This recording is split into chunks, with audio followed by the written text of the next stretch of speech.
หน้าตาเป็นแบบใดไผก็ฮู้เลยแหละเขาเอามาเลยแล้วเฮาว่าบักอังเติ้นมันบ่ดีมันก็ยังบ่ได้จ๋าฆ่าคนเด้บักได้จ๋าฆ่าคนบ่ได้จ๋าทำลายคนนั่นบักนั่นน่ะบ่ดีแท้ๆบักอังเติ้นนี่ข้าพเจ้าบ่ทันเห็นมันได้จ๋าฆ่าคนได้บ่ได้อย่างน้อยมันก็ยังเป็นคนอยู่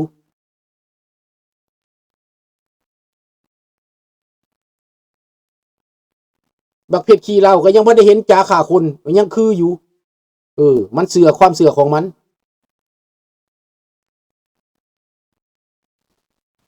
มีพรถามว่าลุงสุนทรายูเครนยอมบักถ้ำบ่เขาก็ต้องยอมหั่นแหละเพราะในโลกนี่มันยอมอเมริกาบ่แม่นยอมถ้ำดอกคันอเมริกาบ่อยู่แล้วน่ะสู้โซเวียตบ่ได้สู้รัสเซียบ่ได้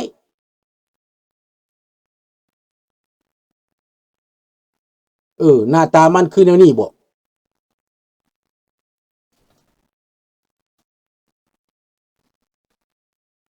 นั่นแหละดังนั้นเขาเบิ่งไปเรื่องยูเครนนี่เรื่องผิดหวังดูหากแต่ว่ายังบ่ได้สิ้นหวัง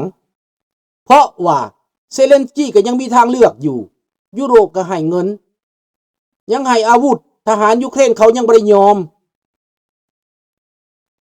ยุโรปเขายังสนับสนุน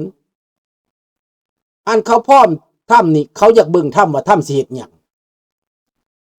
ทหารยูเครนเขาบ่ได้ถอยดอกเขาอยากเห็นทหารอเมริกาลงไปเหยียบดินแดนยูเครนหั่นไปโลดแต่ถ้ำเอาไปโลดดูนี้เด้อ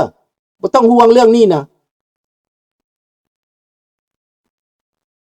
อังเติ้ลบ่ปานนั้นเริ่มลดลงแล้วแต่ดนเพื่อออกรายการดนจะออกรายการบ่มันก็เว้าไปตามที่มันไปเรียนมาน่ะมันไปนิยมมาโอเคมันบ่ได้สิจาฆ่าคนนั่นแหละดังนั้นพี่น้องทหารไทยคนไทยตำรวจไทยรัฐบาลไทยต้องรู้ความคิดของพวกลาวแดงมันเป็นแบบนี้เฮาต้องมาเปิดโปงให้พี่น้องคนไทยฮู้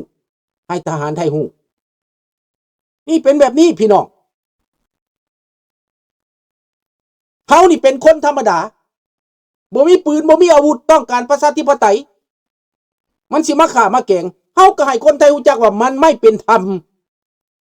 มันไม่ยุติธรรมมันไม่เป็นประชาธิปไตยลาวด้วยกันมันสิมาฆ่ากันเห็นหยังมันต้องมีครอบครัวแน่ๆพากันลุงก็บ่ได้เว้าถึงขนาดนั้นเด้อพวกเจ้าคิดเอาเองว่ามันเป็นไผมันเป็นหยังมันจะเว้าจังซั่นลุงเปิดเผยมานี้เพื่อให้คนลาวนั้นต้องปลอดภัย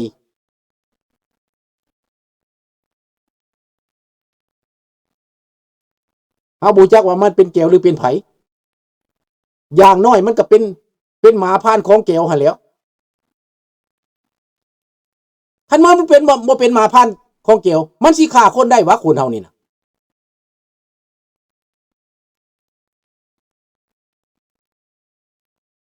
นี่นั่นแหละต้องเปิดเผยมันคนประเภทนี้น่ะมันสิใส่แผ่นดินไทยนี่ฆ่าคนนี่น่ะสิให้มันเฮ็ดหยังแบบนี้น่ะพวกใดคิดแบบนี้เฮ็ดแบบนี้น่ะเปิดเผยมันเลยอย่างน้อยรัฐบาลรู้อย่างน้อยก็ตำรวจรู้อย่างน้อยก็คนไทยรู้ไผสิอยากให้แผ่นดินไทยเปื้อนเขาก็บ่อยากให้เปื้อนแต่ผ่านม่านเขาบ่ฮู้เบาะแสนั่นคนลาวเฮาบ่เคยเว้าเด้เบาะแสแบบนี้ตำรวจไทยบ่เคยฮู้ฆ่าคนนะก็บ่เคยฮู้เพราะว่าเขามีสายของเขาฆ่ายาเสพติดพวกนี้มันอยู่ในยาเสพติดมันปกป้องระบอบนี่นะของระบอบโจรระบอบยาเฟนตานินอีตาถ้ำเราปราบแน่นอนยาเฟนตานินเฮาก็ยังมีหวังน้ำเท่าถ้ำนี่แหละเราสิมาปราบยาเฟนตานินในเมืองจีนในเมืองแถวนี้นะเฮายังหวังว่าอีตาถ้ำสิมาปราบยาเฟนตานินไหนพวกนี้นะพวกลูกสมุนยาเฟนตานินแหละอยู่ต้นเพิงบ่อยู่เวียงจันทน์บ่พวกเรือนหลังใหญ่นี่ยาเฟนตานินทั้งนั้นแหละ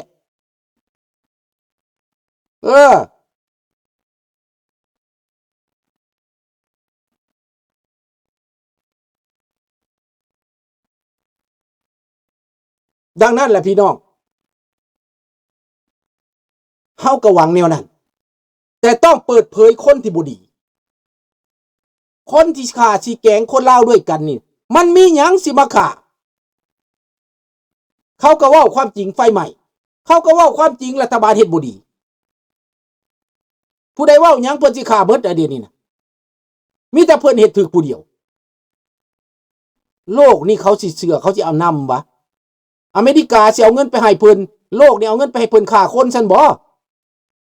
รัฐบาลไทยสิเอาเงินไปให้รัฐบาลลาวนี่ฆ่าคนซั่นบ่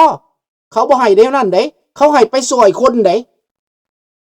เงินที่ให้ไปนั้นให้ไปช่วยประชาชนเด้พี่น้องให้ไปช่วยคนลาวเด้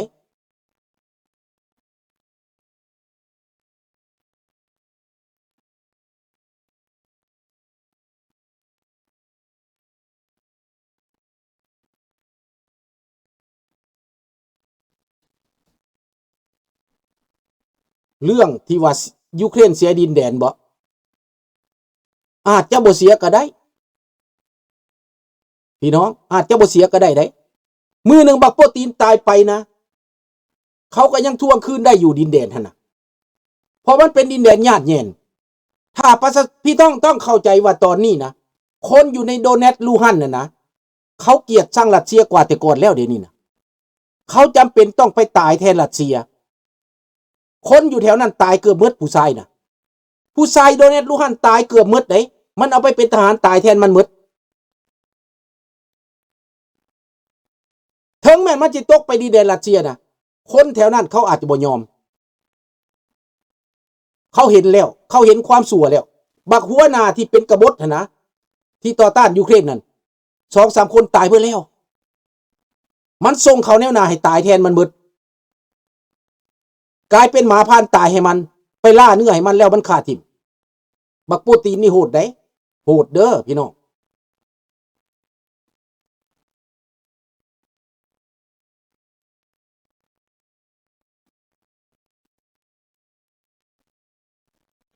นี่แหละพี่น้องคนลาวเฮาน่ะต้องเว้าผู้ใดที่เป็นแบบนี้น่ะต้องเปิดเผยมันเบิดรัฐบาลนี่เป็นรัฐบาลฆ่าคนอยู่แล้วลุงสุนทราเห็นกับตาตั้งแต่อยู่เมืองลาวพุ่นลุงหนีออกมานี่นะย้อนลุงหลับบ่ได้ในการฆ่าคนลาวด้วยกันนี่แหละเหตุผลนักเหตุผลแท้ๆนี่คนลาวข่มเหงคนลาวฆ่าคนลาวเพื่อผลประโยชน์ของโซเวียตของแก้วของจิกลุงหลับบ่ได้นี่นะเข้าใจแล้วบ่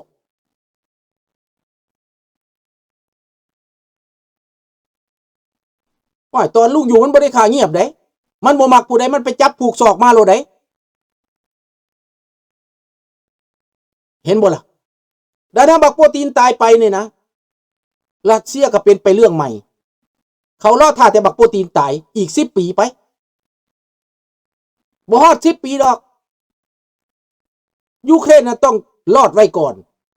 ต้องเข้มแข็งไว้ก่อนที่เหลือต้องเข้มแข็งไว้ก่อนถึงว่าจะเจ็บใจให้ทำตอนนี้ก็ต้องอดเอาก่อนลิ้นเกมมันซะก่อนไปตามเกมมันซะก่อนสร้างทหารขึ้นมาในระยะนั้นสร้างยุโรปขึ้นมาเข้มแข็ง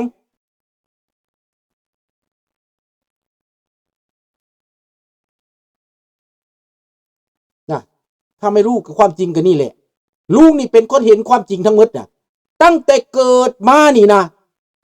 บ่เคยคิดความหุนแหงจักดีในใจลุงนี่นะบ่มี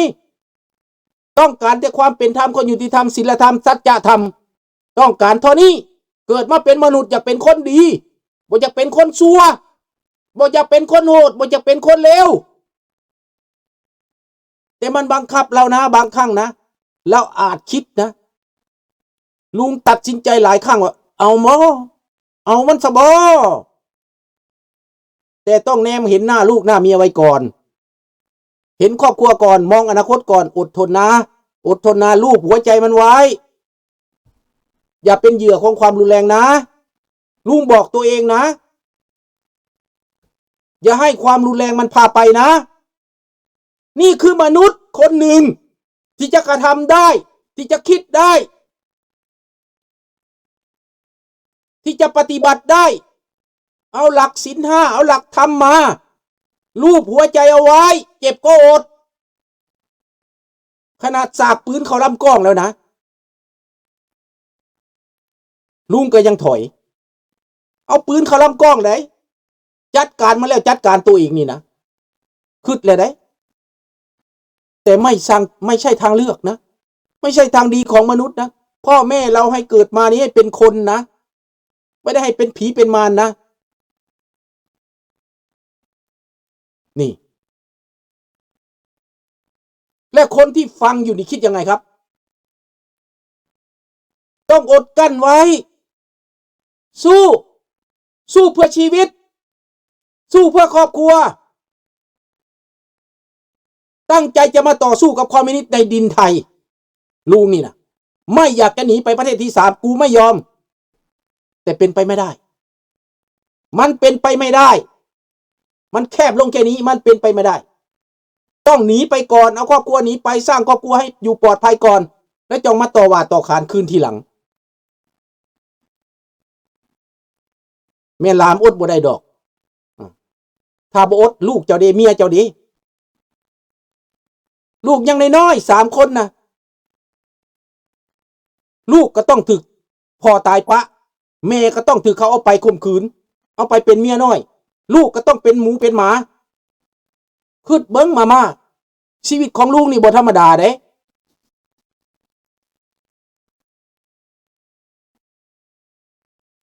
มันต้องคิดซ้ำนั่งนักให้หมดแต่คนมีสติสัมปชัญญะนั่นน่ะ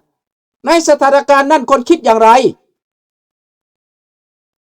คิดเห็นตัวเองนี่ตายไปซะมันแล้วแต่คิดถึงหน้าลูกหน้าเมียต้องอดต้องทนเจ็บแค่ไหนต้องกลืนเลือดลงในนี่ต้องคิดขนาดนั้นเลยประสบการณ์ของลูกเป็นแบบนั้นเลยแล้วในตอนนี้ภาระหน้าที่ของเขาจบแล้วเอาลูกเอาหลานมาไว้ต่างประเทศแล้วเรียนจบที่นี่แล้วมีความรู้ที่นี่แล้วอยู่กุ้มตัวเองที่นี่แล้วอนาคตไม่เกี่ยวแล้วเขาเป็นตัวเองแล้วภาระของเราจบไปแล้วก็ทำหน้าที่เพื่อลูกเพื่อหลานเพื่อบ้านเพื่อเมืองพูดความจริงให้ลูกฟังให้หลานฟัง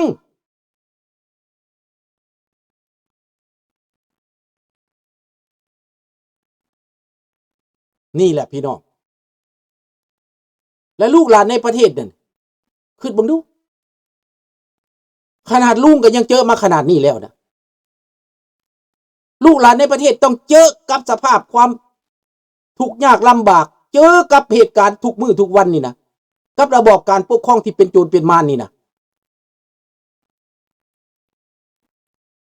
นี่ลุงพร้อมแล้วลุงนะถ้าสมมุติเกิดอีตาทำเปิดประกาศสงครามกับจีนเกิดหลบลุงสุนทราพร้อมแล้วหลบมานำพาลูกหลานหลบรวมมือกับมหาอำนาจหลบตายก็มันตายไปซะพอมือหนึ่งก็ต้องตายอยู่แล้วแต่ขอตายอย่างมีเกียรติ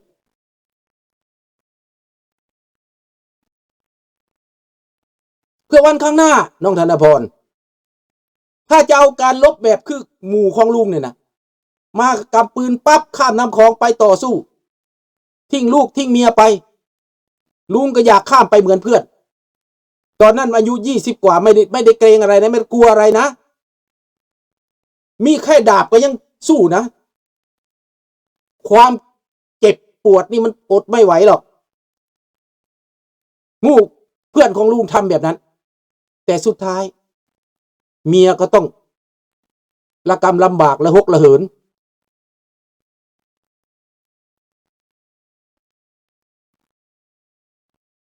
เห็นบ่ล่ะ